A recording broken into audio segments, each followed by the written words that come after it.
Testing.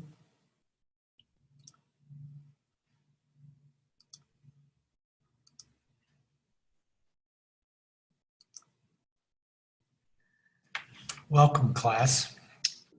Our video today is on the chapter review for our exam coming up next Tuesday, which I believe is April 7.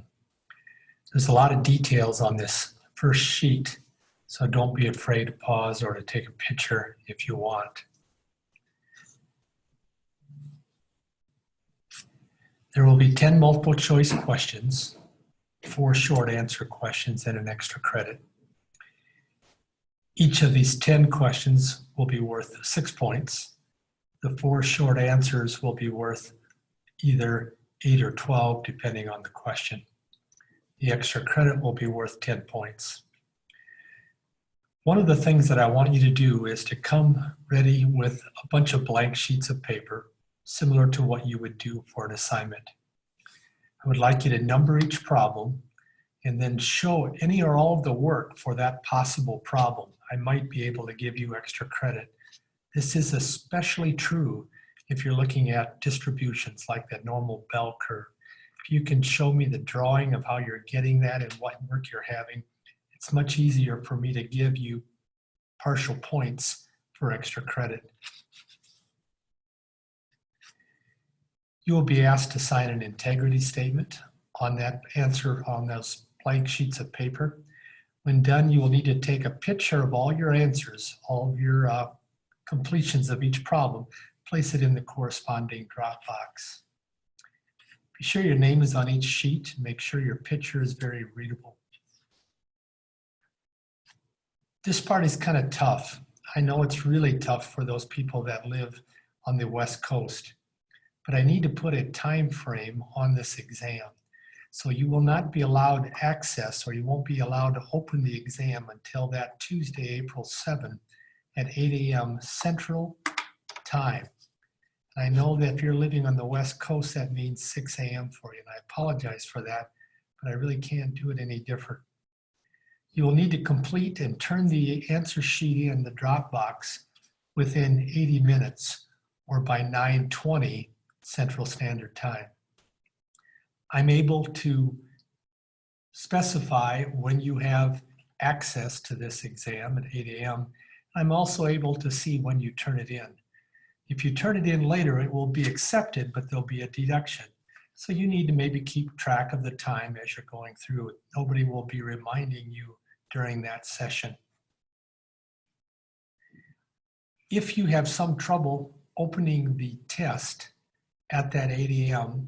on Tuesday, April 7, I will also be emailing the entire class a copy of that test, or emailing you with an attachment of the test. You would be able to open that test then on the email if you can't get it on this particular video. The same settings still apply. Turning it in must be done by 9:20 Central Standard Time. All of these things are your responsibility. So again, be sure that you're aware of all of these things that are going on. You will need, here's some now review points. These are very significant here. You will need your calculator to find the mean and standard deviation of a set of data. You will also need to find a slope, y-intercept, and r-value for two-dimensional variables. This was covered on that last section that we did. I'll do a review of each of these again with your calculator. But these are pretty important that you can do those skills on your calculator. 26 of the 100 points for the exam are connected to these skills right here. It'll also be essential that you can use the Z-chart. The chart will be provided for you on the back page of the test, the very back page of the test. If you want, you may copy off a copy of that Z-chart and have that beside your test while you're taking it. But if you don't want to mess with that, The Z-chart will be on the very back page of the test. Don't forget that, because otherwise you might be halfway through a problem and you think, I need a Z-chart and I don't have one. Well, you do have one. You can take your book along if you want and have your book open to that Z-chart as well, if that works best for you. But bottom line is, make sure that you can use the Z-chart to do both of these things. Some of the problems I'm going to ask you to find the probability. That's when I either give you a Z-score or I give you X scores. You have to find the probability. Other times I'm going to ask you to find the X score or the Z score. We sometimes call those the letter C. You would be asked to find an X score or a Z score, if I give you some probability. And again, we're going to do some examples today to review that. Look at this though, 8 out of 14 problems are connected to these 2 points. That means likely over half the points are connected to your ability to use the Z-chart. Super important here that you can do all of those skills. On your test, you will be allowed to use a calculator and a 3x5 cheat card for the test. Again, as I mentioned, if you want to have a copy of this Z-chart, that's fine, or you want to have your book open to that Z-chart, that would be fine. But put together a good 3x5 cheat card. That'll, in putting one together well, it actually helps you to study. One of the things I do want to emphasize is I'm not going to have anything on this exam about the charts, the frequency distributions, relative frequency distributions. I won't ask you to read any of those, nor will I ask you to make any of those. So we're going to take that section off of the exam. Again, a lot of information right here. You can either pause that if you want to write that down or take a picture of that. But a lot of stuff here that's going to be your responsibility. Make sure that you have that all down. Next, we would like to review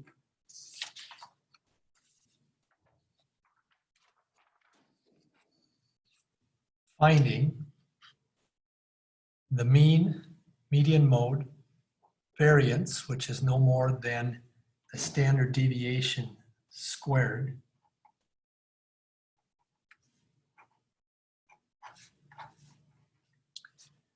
so if you'll need to find the variance, you go to your calculator, find the standard deviation, and square that answer. The standard deviation is given on your calculator. So here I have 10 data points, and I would like to plug them into my calculator. Here would be the commands to do that. These are the exact same 10 data points. I start off by going second function stat. So on my calculator, second function stat is section function stat is written right above there. I know it's kind of small, but that's where it's located. The calculator will likely show you one variable and two variable. One of them will be underlined. Right arrow twice or once until you get clear data. Once you get clear data, hit enter or this button at the very lower right. That simply clears out all the data in your calculator from previous problems. Then we start over, second function stat, second function stat. If the calculator shows you one variable, underline, hit enter. If it showed any other thing, underline, right arrow until you get one variable, underline. So you need to have one variable, underline, and hit enter. That will tell the calculator you're going to be plugging in single numbers. You won't be plugging in ordered pairs like 3, 2. That would be two variable.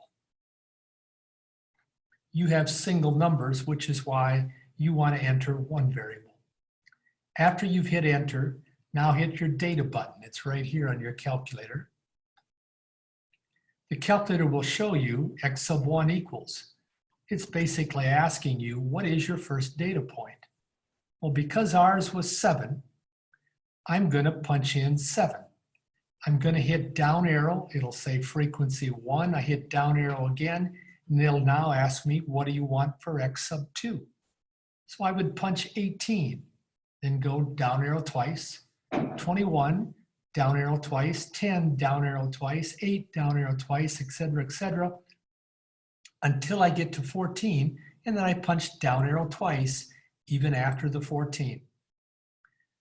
Once I've punched down arrow twice after the 14, the calculator has all of these 10 data points in it. Now I'm going to hit stat variable. Stat variable is located right over here.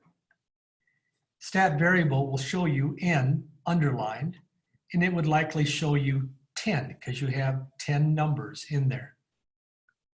Then it will underline, in this case, this should be an X bar here. If you go right arrow, it will underline X bar. That number then, X bar, is your mean. The number on your screen should be 13.2. That would be your mean value. If you go right arrow again, it will underline S sub X. That would be 4.59.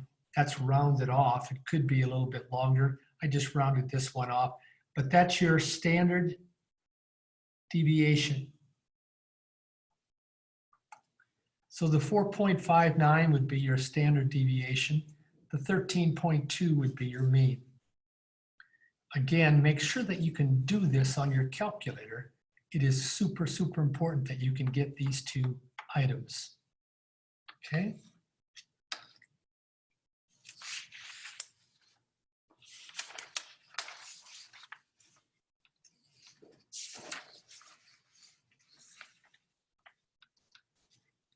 Here again is the same problem. The mean was 13.2. The median is when you put them in order, taking the middle value. The median would be 12.5. The mode is the most frequent. There were 2 18s in the problem. That was the most frequent. The variance is no more than this standard deviation squared. So we got the standard deviation on our calculator. I would square it to get the variance.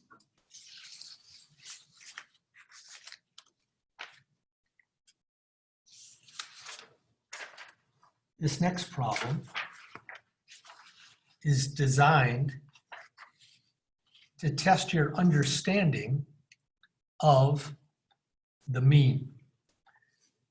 It's a little bit higher level problem, okay? The mean salary of a random sample of 45 people in Sioux Center is 43,000, standard deviation 5,400. While the mean salary of 55 people in Orange City is 39,500, standard deviation 2,400. What is the mean salary of both samples together? This again is a little higher level problem. Both samples together means I have 45 people and 55 people. Those together would have made 100 people. If I had all 100 salaries, I could add them all up, divide by 100, or if I had all 100 salaries, I could put all 100 into my calculator and have the calculator figure out what my mean is. But I don't have all of those 100 salaries. All I have is 43,000 to be the average for these 45 people. Even though I don't know each individual salary of the 45, I do know the sum of those 45.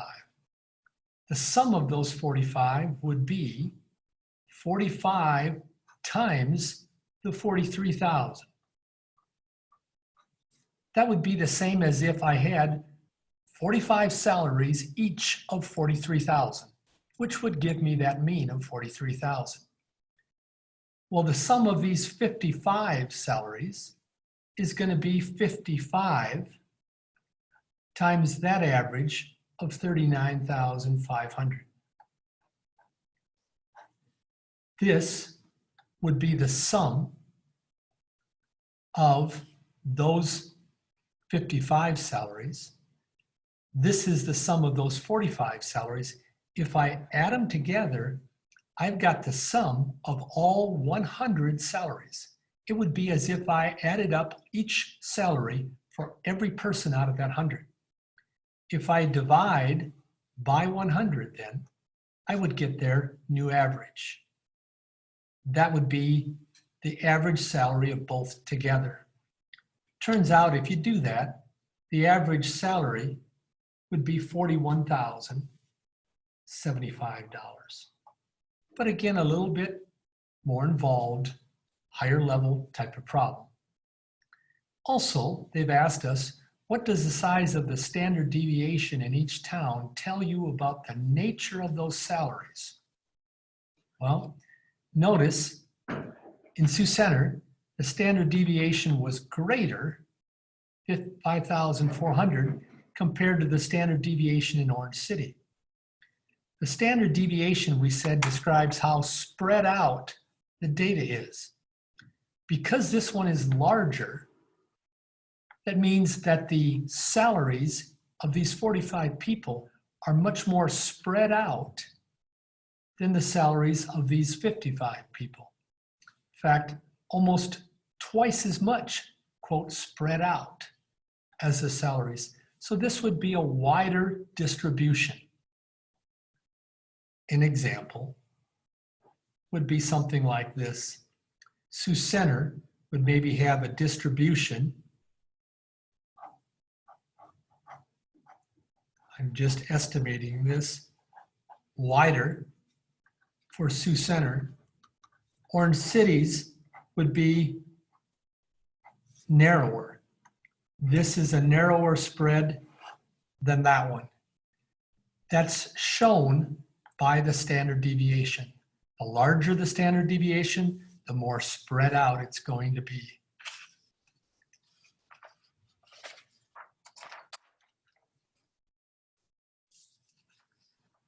Next, we're going to review some problems that deal with that Z chart that I emphasized was going to be on the back of the test. That Z chart would be this chart right here. We're going to review some problems pertaining to that. So here we go with our first one. I'm going to make a drawing every time. It's going to help partial credit, and it's going to make the problem much easier. So I'm looking at normal distributions here, or bell-shaped.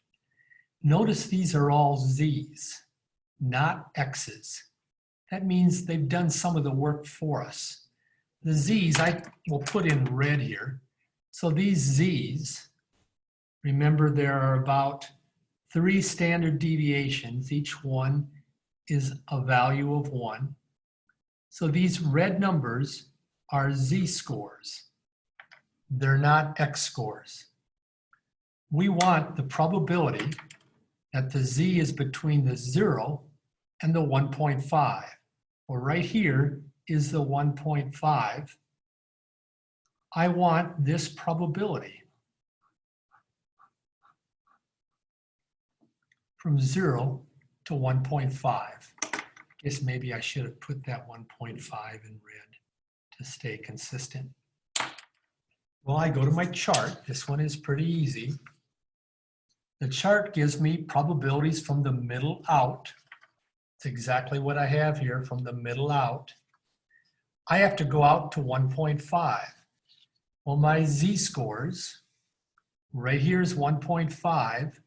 1.50 in fact, is 4332. That means that shaded portion for 1.5 is 4332.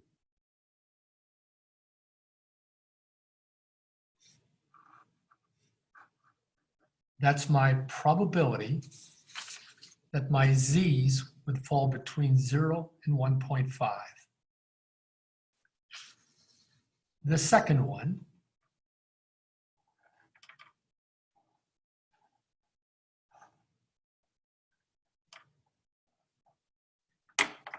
I again have 0, 1, 2, 3, -1, -2, -3. Again, I'm looking at Z-scores. They want Z not to stop at 0, they want it to go all the way. So I have the same 1.5 here, But this time, it is shaded not only in here, but all the way to the very end of the left side. This probability or percentage we just got done finding the same manner we did over there, 0.4332. This is an entire half. So that's a 0.5, 1/2. I would add those together and I would get 0.9332 for my probability.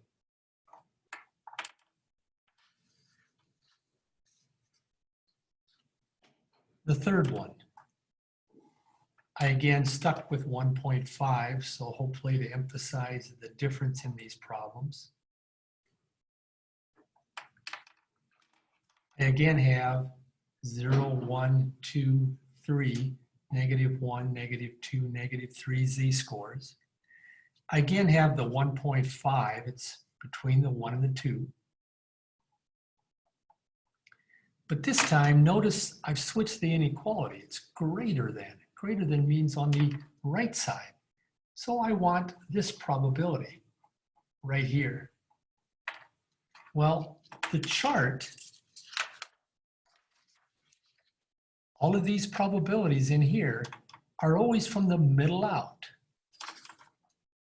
So again, I go from 1.5 in my chart, just like I did here. I can get this unshaded portion right here to be the same as that 0.4332. Goes right in there. Then this shaded portion is the entire half minus the unshaded part. The entire half is 0.5 minus this unshaded part leaves me the shaded part. So that's going to be 0.5 minus 0.4332.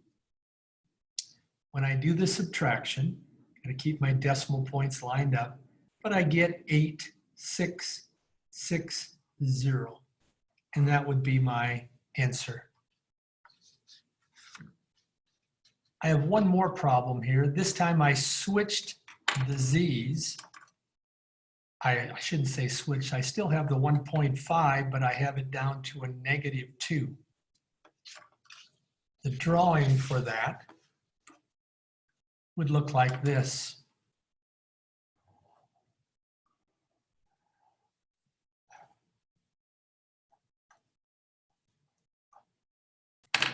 I again have these z-scores.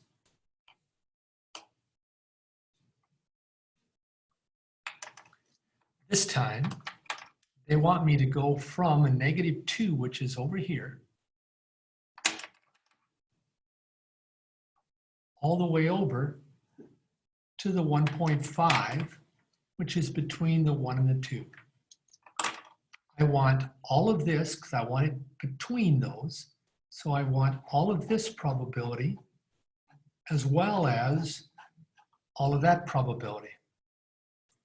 Would you agree we found this one multiple times? Just to repeat, from 0 out to 1.5, from 0 out to 1.5 was 4332.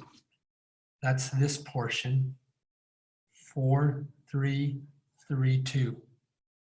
Now I also need to get this portion. It's from 0 to 2. It would be from 0 out to the 2. So I go down to the z-score of 2, 0. It's 4772.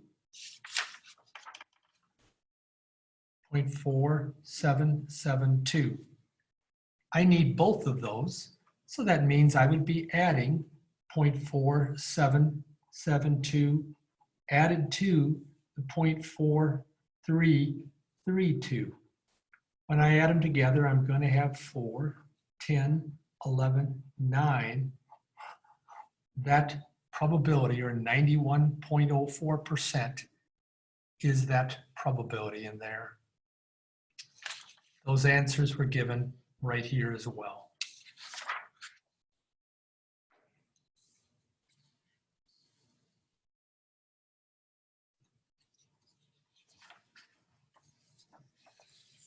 This time, notice that these answers we found to be 0.4332. This one was 0.9332. We had to find the probabilities or the percentages. P stands for probability, which is some decimal between 0 and 1. So these P's, we had to find the probability. Compare that now. We're going to go the other way. We're going to be given the probability, and we have to come up with or find this number. We're going to call it C. So for example, notice here I had to find the probability. Now I'm giving you a probability, and you got to find what would have corresponded to the 1.5. We're going to call it C. So I'm going basically in reverse. All right? That drawing would have looked like this. Again, I'm dealing with z-scores. So I will put those in red here today to help you keep those straight.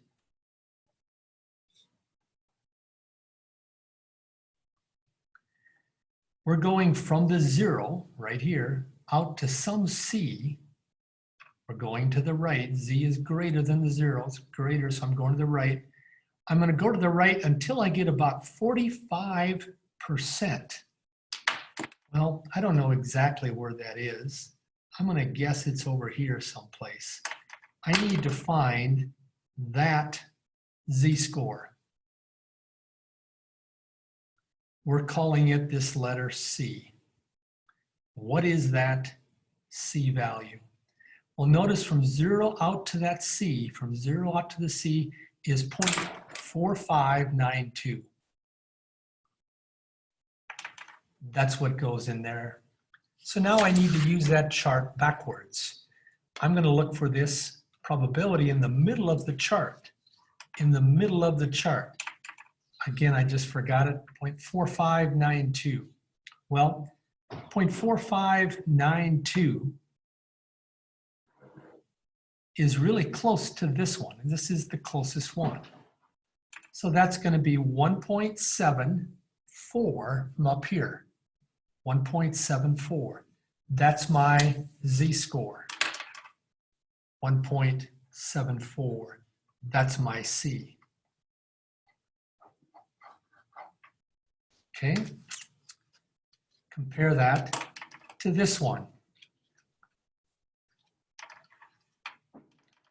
Notice this time, I were to make my drawing again, which you definitely want to do every time.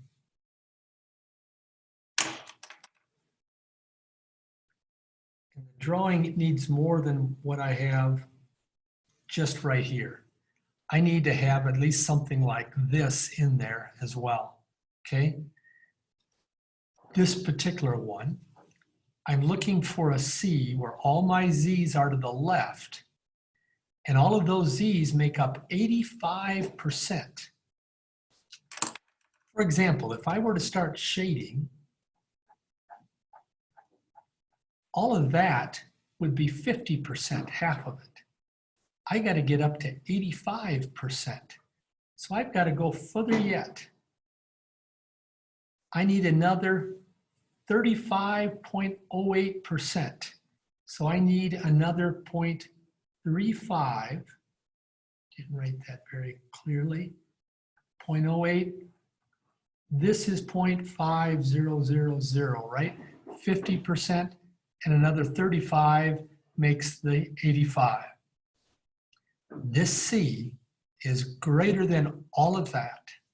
So I'm looking for all of that. I need to find this C, which we know stands for a z-score because I had Z's given here. In a moment, I'll be doing X's, and that'll be a little different. So I'm going to look in my chart now for the middle out. I'm not going to look for 85. I'm going to look for the 35 from the middle out because the chart gives you from the middle out. So 3508. Let's see if I can find something close. This one happened to hit exact. If it didn't, I would go with the closest one. That one is 1.04. That's my z-score, 1.04. So we wanted to find C. C was 1.04.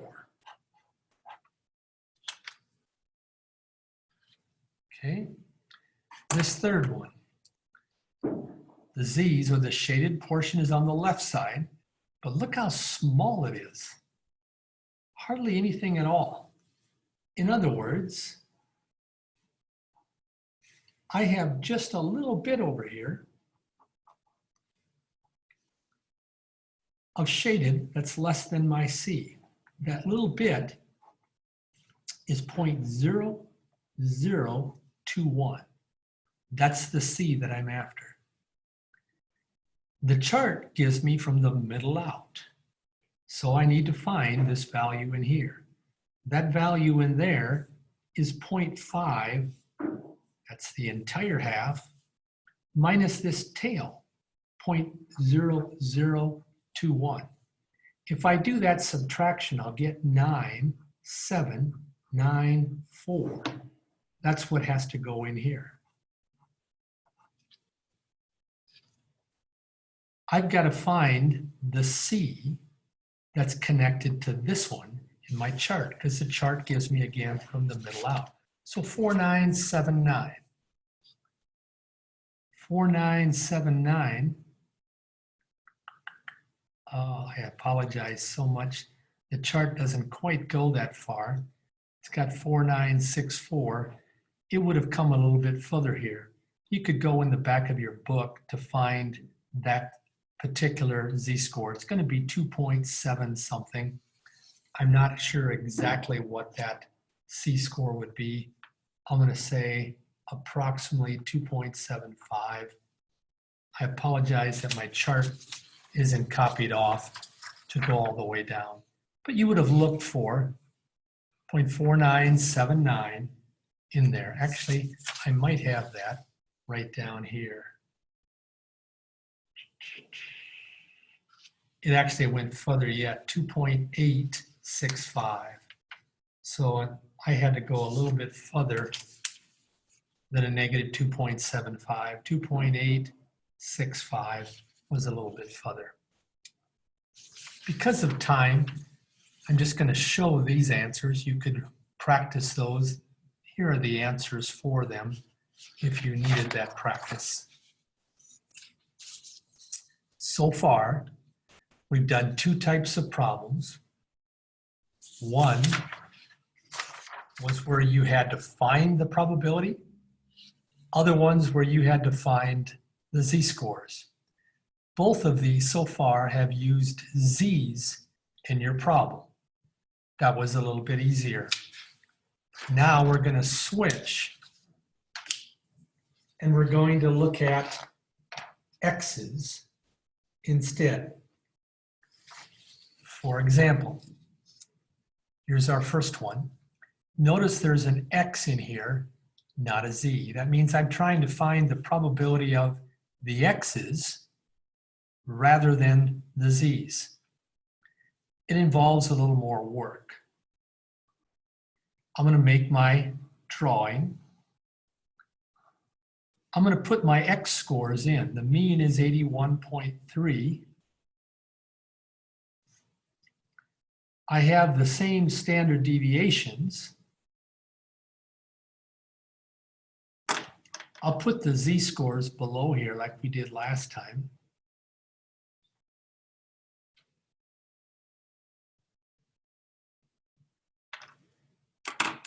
I could also put in the x-scores, 81.3.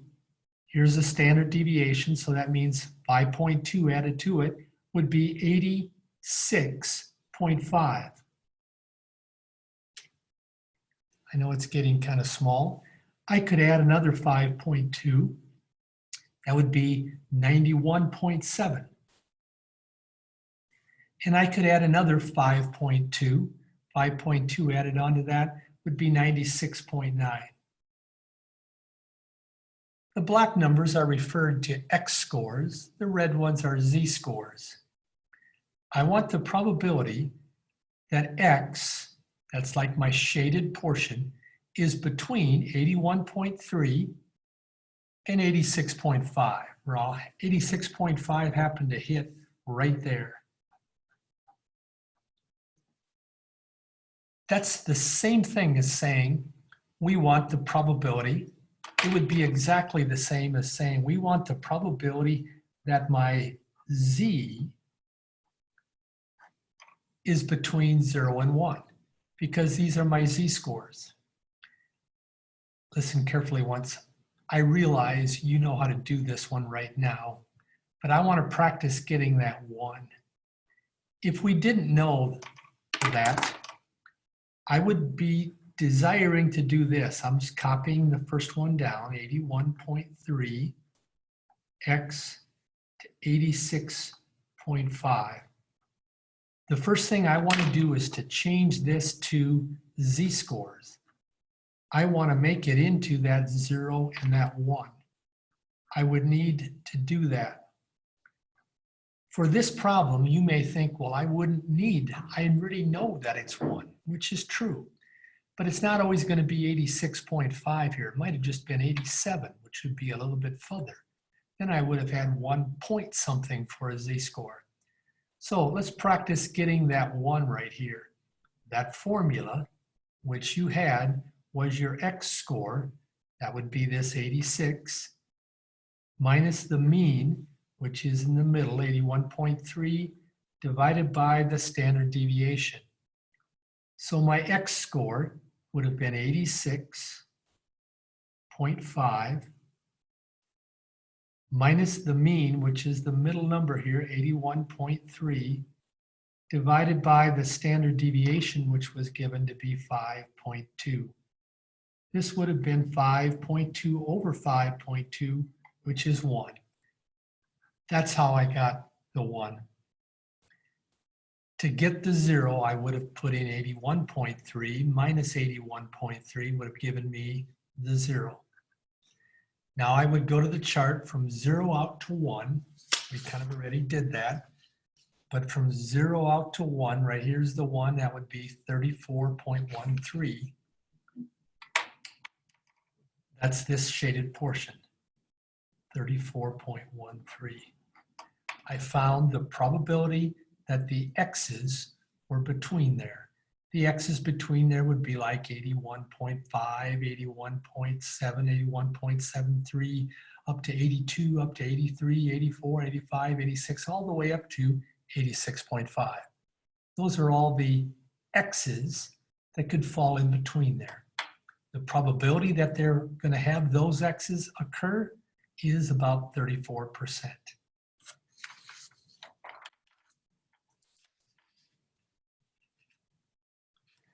This time, notice the 88 is not one of my nice numbers that fall right on integer z-scores.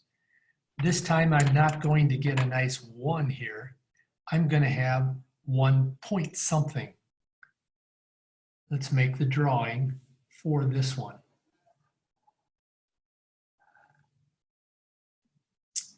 I have the 81.3.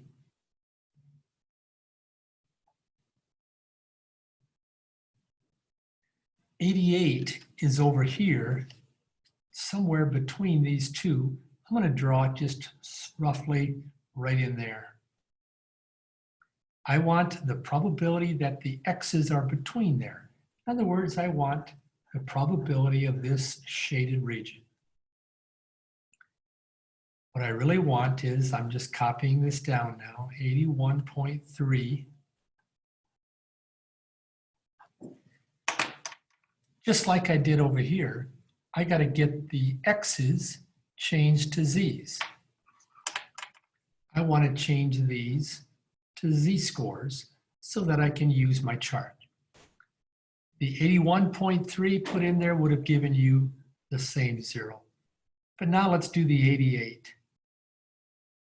The Z-score is going to be that same x minus the mean divided by the standard deviation.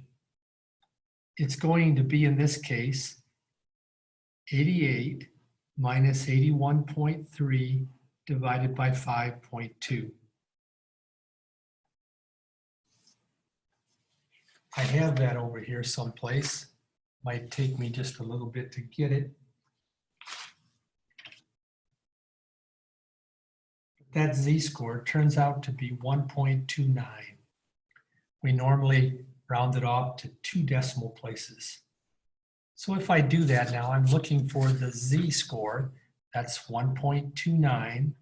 I'm looking from 0 z-score out to 1.29, from the middle out. So I go to my chart, locate 1.29 here. 1.29 is 4015. That's from the middle out. So 4015 is going to be that amount. This was from 0 up to 1.29. That's given directly from the chart. 0.4015, which is my answer. Notice this time, the 1.29 was not a nice integer like 1 or 2 or 3. I had to use this formula to get that. Quite important on our ability to do that. Here are a bunch of other examples. I put the answers down. 4015, we just got that answer. We had the first answer, 3413. For the sake of time, I'm not going to do all of those, but basically they would be in the same category. Okay? Sometimes you would be shading in here, sometimes on the out section. Might be beneficial for us maybe to do the third one right here. X is greater than 90. I make my drawing. The mean is the middle value, 81.3. I'm going out to 90. 90 will be on the right side. I don't know exactly where. I'm just going to put a mark over there. But I want the probability that it's more than 90. Do you see that I want this probability out here? I need to take the probability that X is greater than 90, which was given, and change it into probability that Z is greater than some z-score. I need the z-score that goes with the 90. You recall the formula, X minus the mean divided by the standard deviation. My X is 90. My mean is 81.3. My standard deviation is 5.2. When I calculate that out,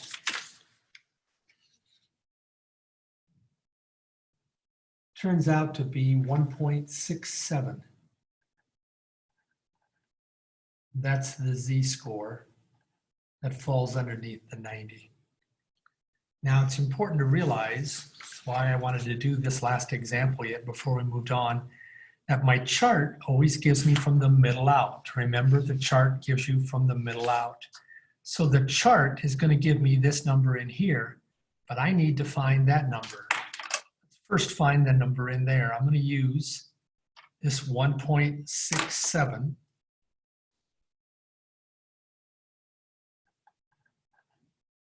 that we found. So here we go with 1.6. 7 comes down this column. So that is 0.4525. That's from the middle out. 0.4525.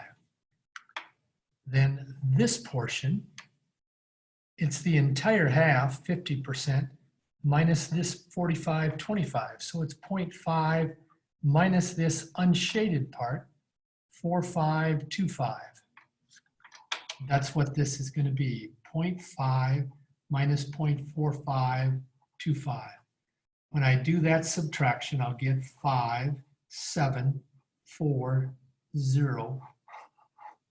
And that's my answer. See how well I did. I guess I got that one right as well. Okay, you could practice with the other ones. Notice we were finding the probability. We had to find what that probability equaled, which was 0.3413. This one was equal to 0.4015. This one was equal to 0.0475. We had to find the probability. Compare that to the next one here. The next one, we are asked to find the number. For example, notice here I had to find the probability. This one I'm given the probability.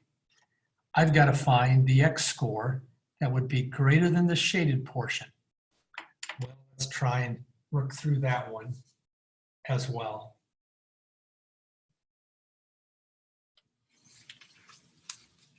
And here we go. I'm going to make my drawing.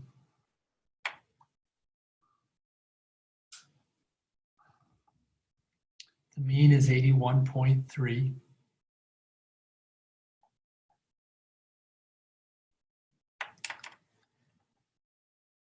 My shaded portion, the x's, are greater than that, so that's on the right side. I'm shading to the right. I'm going to go right until I get 47%, 0.4772. That's going to be out here a ways. I don't know exactly where, but that means all of this, 0.4772.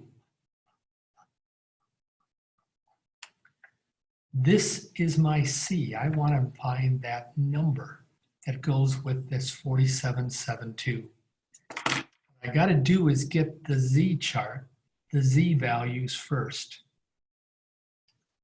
So I've got to go to my chart, find this 4772, and figure out what Z goes with that.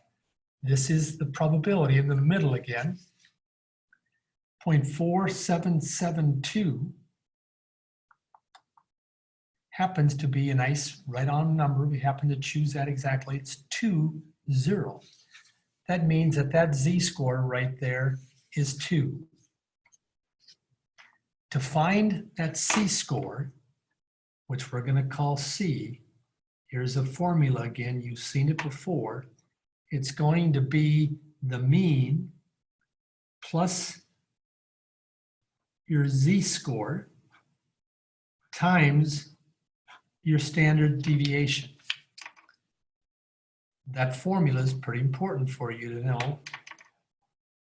I, of course, would have it on my cheat sheet for sure.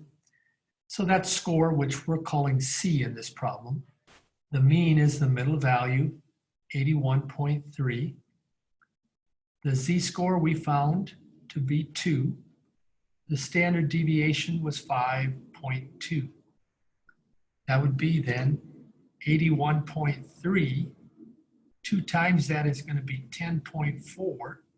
When we add them together, we're going to get 91.7 for our answer. Okay.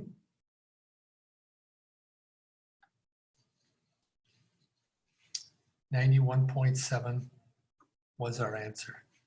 The answers for those are showing here, but let's make a drawing for the second one. Okay. The second one,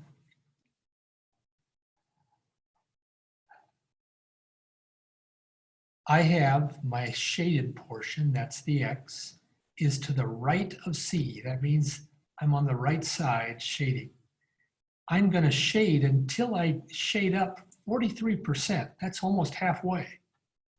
I don't know exactly where, but I'm going to go pretty close to halfway. That in there is 0.4370. I need to find that score. I know the middle is 81.3, but I need this score.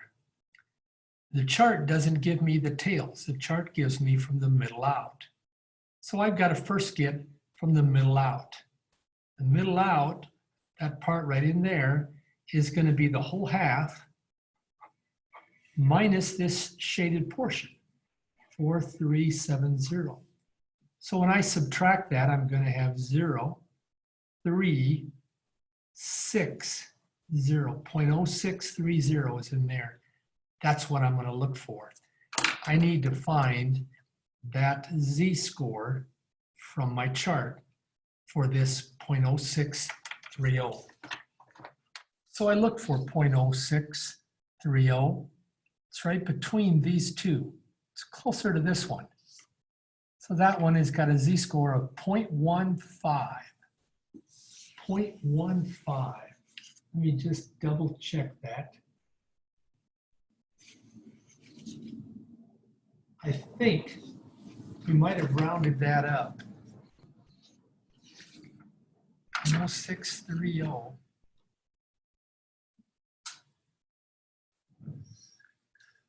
Oh yeah, I'm sorry, it was closer to this one, 0.0630. It's closer to that one than this one, so it should be 0.16 is my z-score.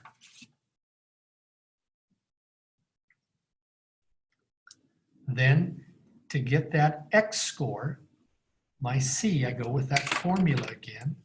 It's the same formula, the score, which in this case we've called c. It's the mean plus my z-score times the standard deviation. My mean was 81.3. By the way, if this z had been on the left side, it would have been a negative in there. So sometimes this will be a negative z-score, but this one is on the right side, it's positive. Times my standard deviation, 5.2. So I end up with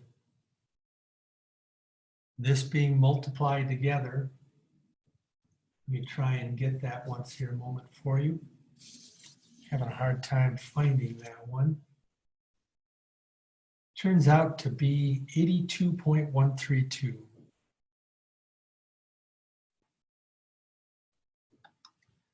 I'll leave it at 2 decimal places. Make sure that it kind of makes sense on your drawing. 82 should be to the right of 81.3. That looks logical.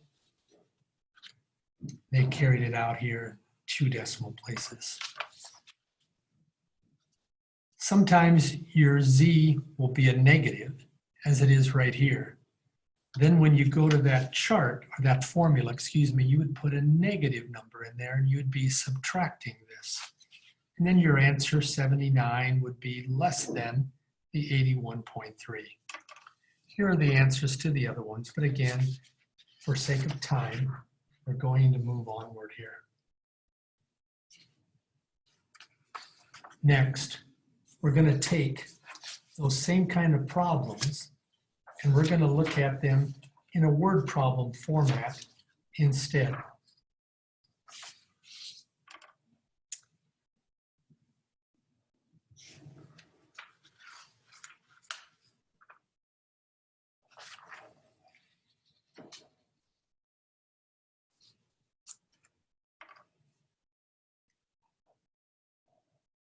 They've told us it's normally distributed.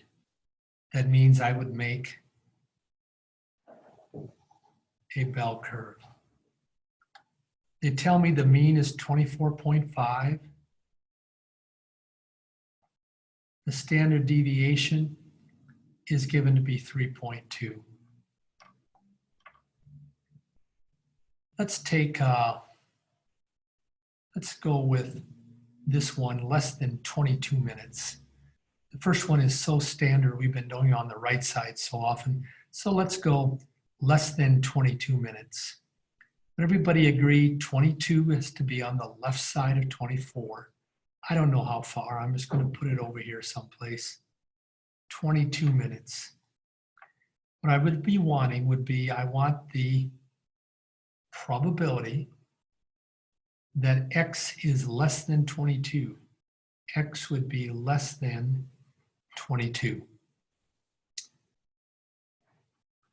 This would be what I mean by making a drawing. I'm showing the shaded portion that this one right here is asking for. Okay? The first thing I got to do is change this to z-scores. So I got to change this right here into a z-score. Z has to be less than whatever z-score I get for the 22. You remember our formula for the z's.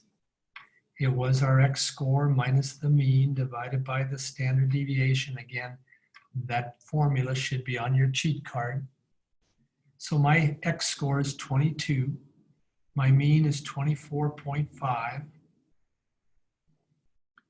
all over 3.2. When I do that,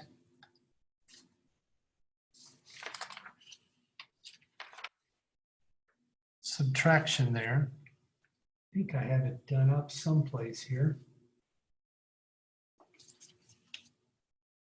I believe I finally have it here.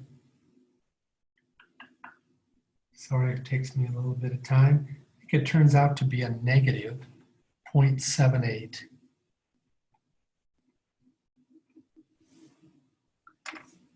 Negative 0.78. I'm going to now use that z value to find the probability in here from the middle out on my chart.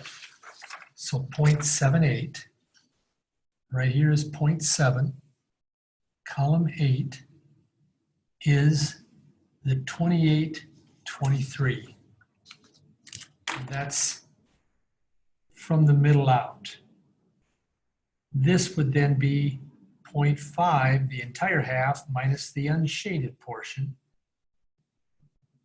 That's going to be my answer. 0.5 minus the 0.2823. That's going to give me 7, 7, 1, 2. I did my subtraction correct. Okay. Again, for the sake of time, I'm just going to give you the answers here. The answers for this first one, I believe, would be 0.4772. The second one is 0.1379. This one we didn't do this one yet. Turned out to be 0.9207. Lesson 22 we just got done doing. We got 0.2177, and the last one would have been 0.8413. The z-scores for each of these. This one we found the z-score to be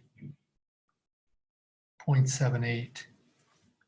The z-scores for each one of these would have been the following. This would have been a 2. This z-score would have been 1.09. This z-score would have been a negative 1.41. That z-score was a negative 0.78. And the last one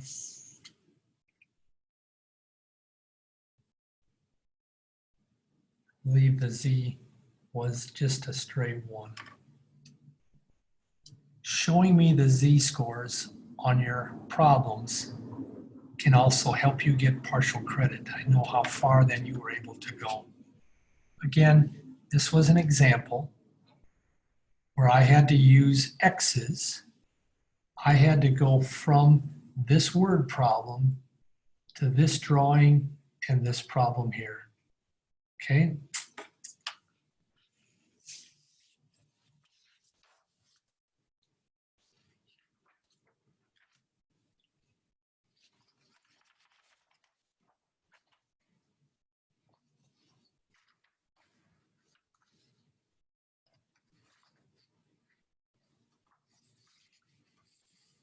This example is where I'm going the other way. I'm trying to find a score, okay? In this particular word problem, it refers to the amount of minutes. It's like a C. This one, though, also happens to be very tricky, okay?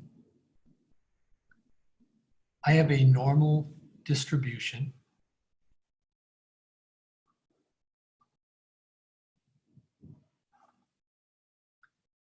The mean time is 24.5. Standard deviation, 3.2.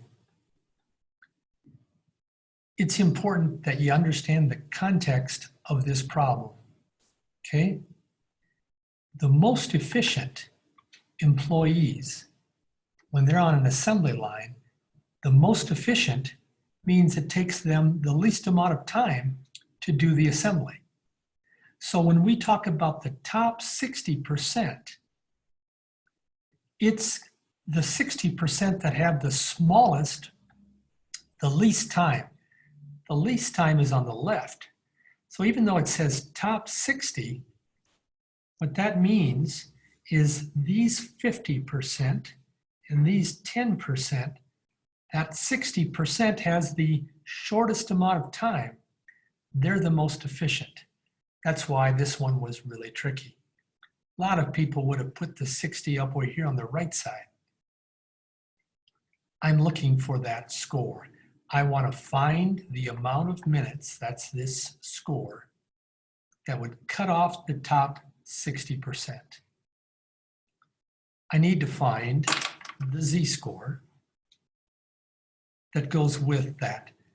My chart goes from the middle out, the 10%. So I'm going to look for the 10% in the middle of my chart.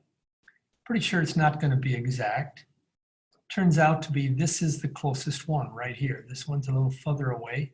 This is 0.25. So that z-score is 0.25. Remember then that my score, which we're calling a C, here's that formula again, mean minus the z times the standard deviation. My mean score is 24.5. The z-score I had to find, 0.25. The standard deviation was 3.2. Then I got to go ahead and find that value.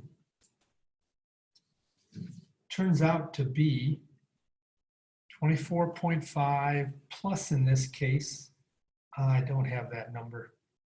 I apologize, I'll just go right to the answer. You would multiply the two and add it, and you end up with 25.3 minutes. That's this C-score, 25.3. Notice it is more than 24, it's on the right side. So find the amount of minutes that it would separate. It would be 25.3 minutes, cuts off the most efficient 60% from the least efficient, the bottom 40%. If I wanted the top 10%, I would have put the 10 way over here, shortest amount of time, and 40 back to the middle. Okay?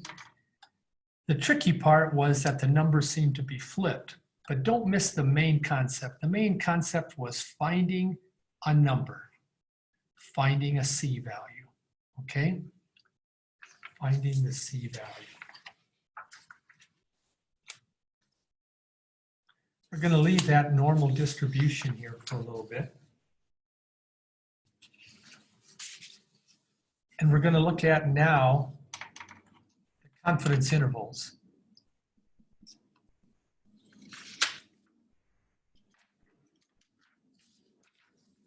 So I'll give you a chance to read that a moment.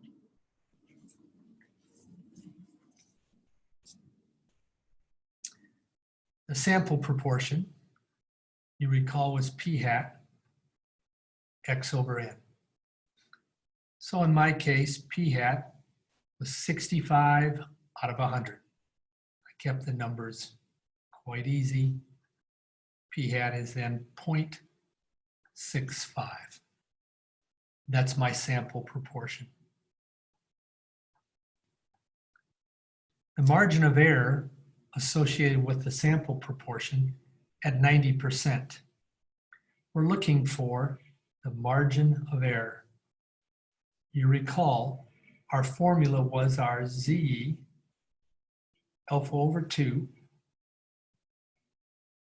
divided by 2 times the square root of n.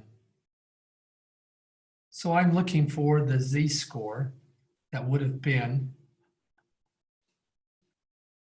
0.45, 2 times the square root of n. That margin of error then would be, from the chart, 0.45,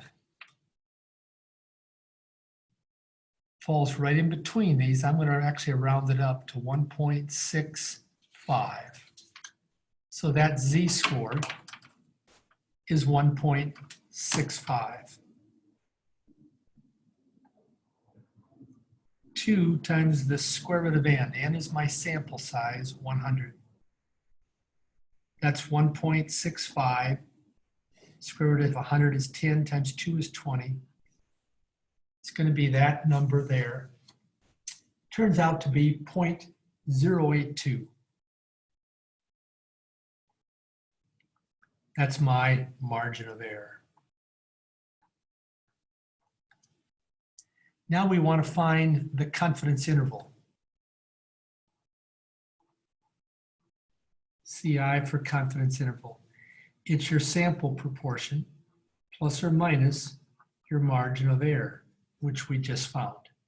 Margin of error to be 0.082. So my sample proportion was 0.65 plus or minus 0.082. That's my margin of error. So I take 0.65 and I subtract that. First, I get 0.568. Then I take 0.65 and I add it because of the bigger numbers on the right. So I get 0.732.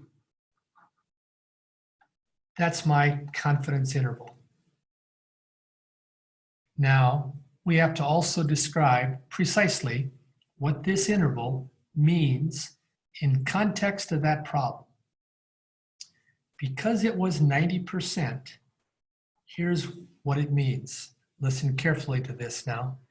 We would say, I am 90% sure that the true proportion of all the Northwestern students who feel we should have a late start is somewhere between 0.568 and 0.732. I'll say it again now with percentages. I am 90% confident that the true proportion or percentage of all Northwestern students that feel we should have the late start is somewhere between 56.8% and 73.2%. You will be asked to describe what the meaning of the interval is in context of a problem.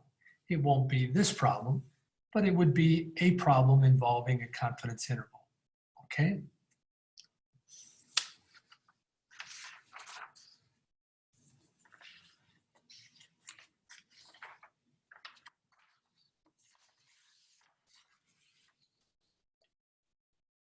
This last problem involves working with a linear regression. We call that our line of best fit, okay? You remember that line of best fit we frequently call y hat. It was equal to our slope times our x value, our x variable, plus our y-intercept. To get that slope, which your calculator actually lists as an A, we use it as our M for our slope. This line of best fit has the least amount of errors of all of these points to our line. We get that on our calculator. So what I have to do is, first of all, plug all of these 5 ordered pairs into my calculator and come up with the A and come up with the B for the y-intercept. I've written that out again. You've seen it before. It's probably in your notes. But I took the exact same ordered pairs, and here are the commands on your calculator. I first start off with that second function stat Right arrow until I hit clear data. We've done that before. It's not new to us. Then I start over, second function stat. This time I go right arrow until I see second variable underlined. The reason I want second variable is I want two things plugged in at a time, two ordered pairs, two of them here, two of them here, two of them here. Each one of those are ordered pairs containing two values, two variables. So when I see two variable underlined, I'll hit enter. It basically tells my calculator I'm going to be giving the calculator ordered pairs. Then I hit the data button. Calculator will show me x sub 1. It's basically asking me, what's your first x? Well, my first x is 6, so I punch in 6. I go down arrow once. The calculator shows me y sub 1. It's asking me, what's your first y? Well, my first y is a 4. And I go down arrow. The calculator would give me x sub 2. It's saying, what's your second x? You would go -3, not subtraction, but use the negative sign to make sure you get that. The negative sign is down here. It's not this subtraction button. So when I want to punch a -3, I'm going to go -3 here. Otherwise, that could change my value. So I'm going to go -3 down arrow, 7 down arrow, 3 down arrow, 5 down arrow, -1 down arrow, 6 down arrow, 2 down arrow, 5 down arrow. Punch the down arrow after the 5. That means your calculator now has all 5 ordered pairs. Now I'm going to punch the stat variable. We've done that before. Unfortunately, I got to go to the right 12 times. So I'm going to punch right arrow 12 times until I see A underlined. A turns out to be -0.3211. That A goes back to this A in my problem. So I'm going to copy that down, y hat. This A again was -3211. I'm going to put that in for the A.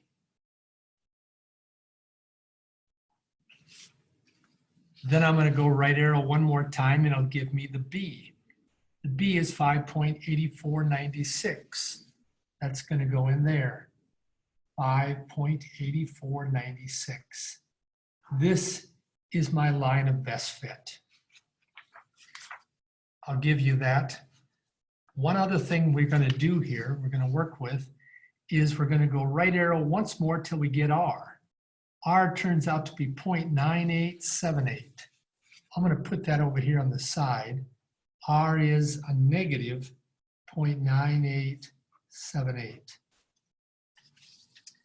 If you need to take a picture of that or write it down or hit pause to get all of that, but it's going to be super important. There's a lot of points on the test that are going to require your ability to do this on your calculator.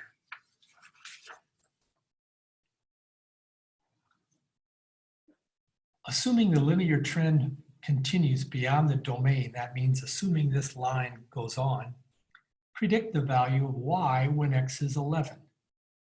Well, that means I'm going to take this equation and I'm going to put x equal to 11 right in there. So that means I'll have y equal to, I can say y hat, this slope, -0.3211, but now instead of the x, I'm going to put in 11, plus the 5.8496. When you do that calculations, turns out that, I gotta find it here a moment, excuse me.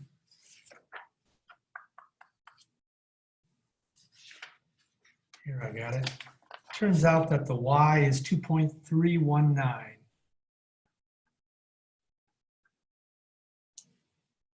Predict the value of x when the y is 13. So I'm going to take 13, put it in for the y hat. I have a -0.3211. I don't know the x.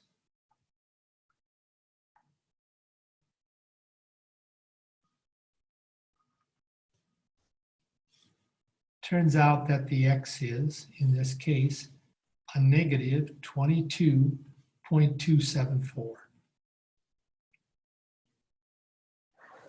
When it asked us to find the coefficient of linear correlation, that's like saying find your R value. That's what it is. We found that on the calculator to be a negative 0.9878. If you remember, the R is always going to be between -1 and a +1. We covered that in the last lesson. The closer it is to this edge, 1, or the closer it is to that edge, -1, the more reliable our predictions are. The closer the R is to the middle, in other words, the closer it is to 0, the less reliable. Well, a -0.98 is really close to this -1. Because it's close to one of these two edges, are my predictions reliable? I would say very reliable.